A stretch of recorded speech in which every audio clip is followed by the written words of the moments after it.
Start करते हैं। पहला क्वेश्चन है, हाल ही में विश्व खाद्य सुरक्षा दिवस कब मनाया गया है? तो अभी 7 जून को विश्व खाद्य सुरक्षा दिवस मनाया गया। तो इस क्वेश्चन का बी ऑप्शन सही है। विश्व खाद्य सुरक्षा दिवस यानी कि वर्ल्ड फूड सेफ्टी डे, ये हर साल 7 जून को मनाया जाता है और इसकी शुरुआत कब हुई थी? 7 जून 2019 को। कब? 7 जून 2019 को। दूषित खान पान और इससे होने वाली बीमारियों और उनसे बचने के उपायों के बारे में बताने के लिए हर साल 7 जून को ये विश्व खाद्य सुरक्षा दिवस मनाया जाता है। अच्छा, जून में अब तक इतने इम्पोर्टेंट डे मनाए गए हैं, जैसे 1 जून को विश्व दुग्ध दिवस मनाया गया, 2 जून को तेलंगाना स्थापना दिवस मनाया गया, 3 जून को विश्व साइकिल दिवस मनाया गया, 4 जून को आक्रामकता के शिकार मासूम बच्चों का अंतर्राष्ट्रीय दिवस मनाया गया, 5 जून को विश्व पर्यावरण दिवस मनाया गया और 6 जून को संयुक्त राष्ट्र रूसी भाषा दिवस मनाया गया। यहाँ पे ये जो तेलंगाना स्थापना दिवस है, यहाँ ये याद रखना है कि 2 जून 2014 को आंध्र प्रदेश से अलग होकर नया राज्य बना था तेलंगाना। और जब तेलंगाना बना तो ये डिसाइड किया गया था कि अगले 10 साल तक आंध्र प्रदेश और तेलंगाना दोनों की कॉमन कैपिटल रहेगी हैदराबाद। और अब 2024 है और 2024 का 2 जून भी जा चुका है, तो जो कॉमन कैपिटल थी हैदराबाद वो अब नहीं है, यानी कि ये पूरा 10 साल का जो टाइम पीरियड था वो कंप्लीट हो चुका है। अब दोनों की अलग अलग ऑफिशियल कैपिटल है। नेक्स्ट क्वेश्चन है, हाल ही में किसने ISSF म्यूनिक शूटिंग विश्व कप में स्वर्ण पदक जीता? तो इंटरनेशनल शूटिंग स्पोर्ट्स फेडरेशन यानी कि ISSF म्यूनिक शूटिंग विश्व कप में स्वर्ण पदक जीता है सरबजोत सिंह ने। तो इस क्वेश्चन का सी ऑप्शन सही है, ये है सरबजोत सिंह। नेक्स्ट क्वेश्चन है, हाल ही में किसने गुडलेप्पा हल्लेकेरी पुरस्कार 2024 जीता? तो ये सिद्धलिंग पत्तन सेट्टी ने जीता। तो इस क्वेश्चन का बे ऑप्शन सही है, ये है सिद्धलिंग पत्तन सेट्टी। ये जो गुडलेप्पा हल्लेकेरी पुरस्कार है, इसे गुडलेप्पा हल्लेकेरी फाउंडेशन देता है। इसमें 25,000 रुपये कैश मिलते हैं, एक स्मृति चिन्ह मिलता है और ये कवि, नाटककार, लेखक, इन सब लोगों को ये मिलता है। नेक्स्ट क्वेश्चन है, हाल ही में भारत, यूरोपीय संघ, दक्षिण कोरिया, अमेरिका और किस देश ने बायो फार्मास्यूटिकल गठबंधन शुरू किया है? तो ये भारत, यूरोपीय संघ, दक्षिण कोरिया, अमेरिका और जापान ने मिलकर शुरू किया है। तो इस क्वेश्चन का बे ऑप्शन सही है। इन 5 देशों ने मिलकर ये बायो फार्मास्यूटिकल गठबंधन शुरू किया। अब जापान, इशिदा। अच्छा, जापान में 1000 वर्ष पुराना सोमिनसाई महोत्सव समाप्त हुआ है। जापान दुनिया का पहला लकड़ी का उपग्रह लॉन्च करेगा। जापान को समुद्र के अंदर ज्वालामुखी विस्फोट के बाद नया द्वीप मिला है। इसरो जापान की स्पेस एजेंसी की मदद से अगला चांद मिशन पूरा करेगा और जापान के याकोहामा में डांसिंग पिकाचू कार्यक्रम का आयोजन किया गया। नेक्स्ट क्वेश्चन है, हाल ही में किसने भारत की पहली एस्ट्रो टूरिज्म पहल का अनावरण किया? तो ये उत्तराखंड ने किया है। उत्तराखंड ने मसूरी में भारत की पहली एस्ट्रो टूरिज्म पहल का अनावरण किया। तो इस क्वेश्चन का सी ऑप्शन सही है। अभी उत्तराखंड के मुख्यमंत्री ने हिमालयन बास्केट लॉन्च किया। समान नागरिक संहिता लागू करने वाला पहला राज्य उत्तराखंड बना। उत्तराखंड के मुख्यमंत्री ने नशे के खिलाफ धामी अभियान शुरू किया है। उत्तराखंड सरकार ने बाहरी लोगों द्वारा कृषि भूमि खरीदने पर प्रतिबंध लगाया है। संयुक्त सैन्य अभ्यास सूर्य किरण का 17वां संस्करण उत्तराखंड के पिथौरागढ़ में आयोजित किया गया। अच्छा, उत्तराखंड में जिम कॉर्बेट नेशनल पार्क है। ये भारत का सबसे पुराना नेशनल पार्क है।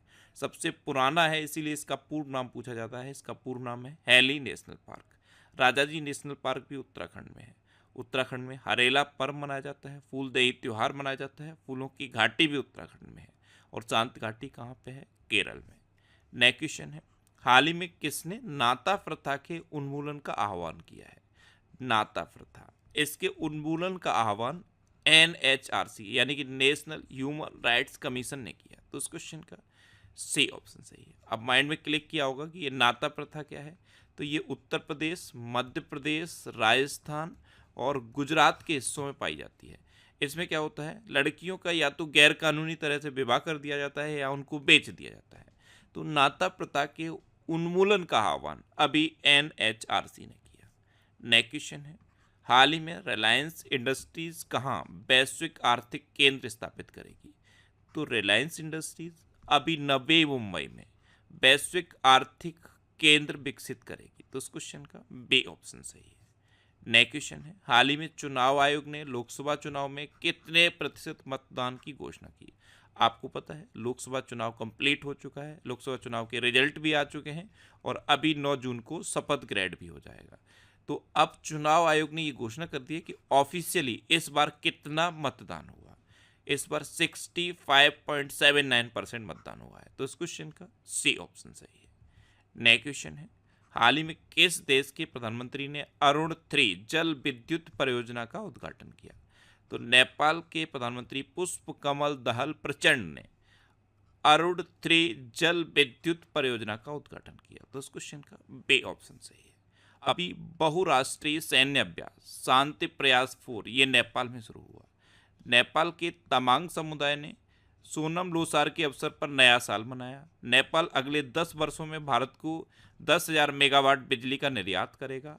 आधिकारिक तौर पर समलैंगिक विवाह का पंजीकरण करने वाला पहला दक्षिण एशियाई देश नेपाल बना है। भारत और नेपाल के बीच झूला घाट सस्पेंस ब्रिज पूरी तरह से चालू हो गया है। अच्छा, अभी नेपाल से रिलेटेड कई क्वेश्चन मैंने आपको बताए थे। एक तो कामी रीता शेरपा का नाम आप याद रखिए। कामी रीता शेरपा ये 23वीं बार माउंट एवरेस्ट पर चढ़े हैं। कितनी बार? 23वीं बार इन्होंने माउंट एवरेस्ट पर चढ़ाई की। एक तो ये आपको याद रखना है। और नेपाल में है जनकपुर, और जनकपुर में ऐसी मान्यता है कि भगवान राम और माता सीता का जो विवाह हुआ था उसका मंडप है। उस मंडप को नेपाल अब डेस्टिनेशन वेडिंग हब के रूप में डेवलप करेगा। नेक्स्ट क्वेश्चन है, हाल ही में दुनिया का सबसे लंबा पैदल सस्पेंशन ब्रिज कहाँ खुला है? ये हंगरी में खुला है। तो इस क्वेश्चन का सी ऑप्शन सही है। ये है दुनिया का सबसे लंबा पैदल सस्पेंशन ब्रिज, और ये 2 वे है, यानी कि इधर से भी आप जा सकते हो और साथ में इधर से भी आ सकते हो। ये 800 मीटर लंबा है और 1.2 मीटर चौड़ा है, और ये वार हिल और स्वजार हिल के बीच बना है। कितना मीटर लंबा है? 800 मीटर लंबा है, और इस ब्रिज की जमीन से 80 मीटर की ऊंचाई है। कितना? 80 मीटर, और ये ब्रिज 6 केबलों के सहारे बंधा हुआ है। नेक्स्ट क्वेश्चन है, हाल ही में भारत और किस देश ने निवेश पर संयुक्त कार्यबल की पहली बैठक आयोजित की? तो अभी अपने देश भारत और कतर ने निवेश पर संयुक्त कार्यबल की पहली बैठक आयोजित की। तो इस क्वेश्चन का ए ऑप्शन सही है। नेक्स्ट क्वेश्चन है, हाल ही में NCLT ने एयर इंडिया और किसके विलय को मंजूरी दी? तो NCLT यानी कि national company law appellate tribunal, इसने अभी एयर इंडिया और विस्तारा के विलय को मंजूरी दी। तो इस क्वेश्चन का बी ऑप्शन सही है। एयर इंडिया और विस्तारा के विलय के बाद ये दुनिया की बहुत बड़े एयरलाइंस की कंपनीज में शामिल हो जाएगी। नेक्स्ट क्वेश्चन है, हाल ही में वर्ल्ड गोल्ड काउंसिल के अनुसार दुनिया का तीसरा सबसे बड़ा गोल्ड का खरीदार कौन बना है? तीसरा सबसे बड़ा भारत बना है। तो इस क्वेश्चन का सी ऑप्शन सही है। स्विट्जरलैंड, चाइना के बाद तीसरा सबसे बड़ा गोल्ड का खरीदार अपना देश भारत बना है।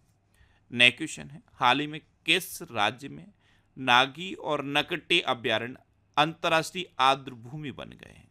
तो नागी और नकटे अभ्यारण्य ये बिहार में है, और ये अब अंतर्राष्ट्रीय आर्द्र भूमि बन गए हैं। तो इस क्वेश्चन का सी ऑप्शन है राजेंद्र अरलेकर। बिहार में 3 दिवसीय नागी पक्षी महोत्सव हुआ था, याद है? नागी और नागी पक्षी महोत्सव ये बिहार में हुआ। नंदकिशोर यादव को बिहार की विधानसभा का अध्यक्ष चुना गया। देश का पहला तांबे के आवरण वाला बापू टावर ये पटना के गर्दनी बाग में बनाया गया, और COP 28 में बिहार को नवीकरण प्रयासों के लिए अंतर्राष्ट्रीय सम्मान मिला है। नेक्स्ट क्वेश्चन है, हाल ही में ग्रीस, पनामा, डेनमार्क, सोमालिया और किस देश को UNSC यानी कि यूनाइटेड नेशन सिक्योरिटी काउंसिल का अस्थायी सदस्य चुना गया? तो ये ग्रीस, पनामा, डेनमार्क, सोमालिया और पाकिस्तान को चुना गया। तो उस क्वेश्चन का बी ऑप्शन सही है। उनके प्रेजेंट टाइम पे प्रेसिडेंट कौन है? आसिफ अली जरदारी। अभी भारत और पाकिस्तान ने अपने परमाणु प्रतिष्ठानों की सूची का आदान प्रदान किया है। पाकिस्तान ने एडवांस्ड रॉकेट सिस्टम फतेह सेकंड का सफल परीक्षण किया। पाकिस्तान ने आधिकारिक तौर पर ब्रिक्स सदस्यता के लिए आवेदन किया है। पाकिस्तान के स्टार्टअप सेगार्ड ने सेल्स जलवायु नवाचार प्रतियोगिता। लास्ट वीडियो के क्वेश्चन का आंसर। लास्ट वीडियो में मैंने आपसे क्वेश्चन पूछा था कि किसे हिंदी साहित्य भारती पुरस्कार मिला, तो ये कृष्ण प्रकाश को मिला, यानी कि इस क्वेश्चन का बी ऑप्शन सही था और लगभग सभी स्टूडेंट ने इसका आंसर सही दिया। मोस्टली अभी क्यूएस वर्ल्ड यूनिवर्सिटी रैंकिंग जारी की गई थी। ये 2025 की क्यूएस वर्ल्ड यूनिवर्सिटी रैंकिंग थी और इसमें MIT यानी कि मैसाचुसेट्स इंस्टीट्यूट ऑफ टेक्नोलॉजी पहले नंबर पर रहा और वर्ल्ड में IIT मुंबई ये 18वें नंबर पर रहा और इंडिया के जितने इंस्टीट्यूट शामिल किए गए उसमें ये हाईएस्ट है, यानी कि इंडिया में IIT मुंबई टॉप पर है। वर्ल्ड लेवल पे आप देखोगे तो 118वें नंबर पे है। 2023-24 में भारत को सिंगापुर से सर्वाधिक FDI मिला है और FDI मैंने आपको बताया था फॉरेन डायरेक्ट इन्वेस्टमेंट, जो विदेशी कंपनियां आके देश में इन्वेस्ट करती हैं उसे FDI कहते हैं। बार्सिलोना ने UEFA विमेंस चैंपियन लीग का खिताब जीता। तेलंगाना सरकार ने गुटखा और पान मसाला पर 1 साल के लिए प्रतिबंध लगा दिया है। रूस तालिबान को आतंकवादी सूची से हटा देगा। सोफी एक्लेस्टोन ये सबसे तेज 100 वनडे विकेट पूरे करने वाली महिला क्रिकेटर बनी है। भारत ने anti radiation missile Rudram second का सफल परीक्षण उड़ीसा के तट पर किया है। भारत पहली बार कोलंबो प्रोसेस का अध्यक्ष बना है। जिबूती ने मलेरिया से लड़ने के लिए आनुवांशिक रूप से संशोधित मच्छर छोड़े हैं। शाहरुख खान मुथूट पप्पाचन ग्रुप के ब्रांड एम्बेसडर बन गए हैं। एक सीजन में सबसे ज़्यादा गोल करने वाले फुटबॉलर क्रिस्टियानो रोनाल्डो बने हैं। नेपाल ने 28 मई 2024 को अपना 17वां गणतंत्र दिवस मनाया है। हिमाचल प्रदेश में सबसे अधिक जंगल में आग की घटनाएं दर्ज की गई। गितानस नौसेदा को लिथुआनिया का फिर से राष्ट्रपति चुना गया। एयरपोर्ट काउंसिल इंटरनेशनल की नवीनतम रिपोर्ट के अनुसार विश्व का सबसे व्यस्त हवाई अड्डा हडसन फील्ड जैक्सन बना है और ये कहाँ पे है? ये USA में है। सिक्किम AI संचालित यातायात प्रबंधन प्रणाली शुरू करेगा। इमैनुअल सोवेरन को विश्व पशु स्वास्थ्य संगठन के महानिदेशक के रूप में चुना गया। अमेरिका ने नागरिक हरप्रीत सिंह चीमा और नवनीत कौर चीमा, ये अमेरिकन नागरिक हैं और ये माउंट एवरेस्ट पर पहुंचने वाले पहले सिख दंपति बने हैं। अब आपके लिए आज का क्वेश्चन है, कौन सा देश भारत का शीर्ष तेल आपूर्तिकर्ता बना है? 4 ऑप्शन दिए गए हैं, इनमें से आपको अपना आंसर बताना है और इसके अलावा हम हमारे फेसबुक पेज पर previous year question daily post करते हैं, तो आप फेसबुक पर